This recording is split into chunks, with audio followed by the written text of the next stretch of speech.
ஊர்லேருந்து நைட்டு தான் வந்திருந்தோம். ரொம்ப டயர்டாக இருந்துச்சு. நல்லா தூங்கியாச்சு. காலையில எழுந்திரிச்சு பார்த்தா டைம் ரொம்ப ஆயிடுச்சு. சரி சிம்பிளா டிஃபன் முடிச்சிடலாம் அப்படின்னு சொல்லி தோசை, இட்லி பொடி வச்சு முடிச்சாச்சு. தம்பிக்குமே குட்டி தோசை குடுத்துருந்தேன். அவனும் அழகா சாப்பிட்டுட்டான். ஊர்லேருந்து வரும்போது என்னெல்லாம் வாங்கிட்டு வந்தேன், என்ன எடுத்துகிட்டு வந்தேன் அப்படின்னு தான் உங்ககிட்ட இன்றைக்கி ஷேர் பண்ண போகிறேன்.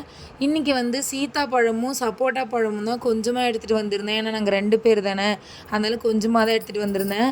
பழம் சைஸ் தான் சின்னது, பட் இனிப்பு செம்மையாக இருக்கும். சப்போட்டா பழமும் அதே மாதிரி தான், சைஸ் சின்னதாக இருக்கும், டேஸ்ட்டு செம்மையாக இருக்கும்.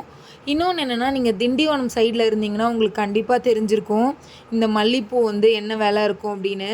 5 முழம் ரூ. 100 வாங்கிட்டு வந்திருந்தேன். எப்போவுமே போனால் நான் இதை வாங்கிட்டு போகாமல் இருக்க மாட்டேன். சென்னைக்கு வந்தாலும் வாங்கிட்டு வந்துடுவேன். சென்னையில் ஒரு முழம் ரூ. 40 ரூ. 50 விற்கிது. அதனால் வாங்கிட்டே வந்துட்டேன். 5 முழம் ரூ. 100 வாங்கிட்டு வந்தேன்.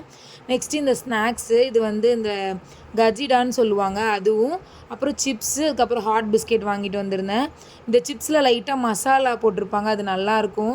செஞ்சி பஸ் ஸ்டாப் கிட்ட வந்து பாரின்னு ஒரு ஸ்வீட் பேக்கரி இருக்கும். அங்கே வந்து பார்த்திங்கன்னா இந்த பால்கோவா மாதிரி ஒரு ஸ்வீட் இருக்கும். அதுவும் கேரட் அல்வாவும் கொஞ்சமாக குவான்டிட்டியில் வாங்கிட்டு வந்தேன். ஏன்னா ப்ரெக்னெண்ட்டாக இருக்கிறதுனால அவ்வளோ இனிப்பு சாப்பிடக்கூடாது.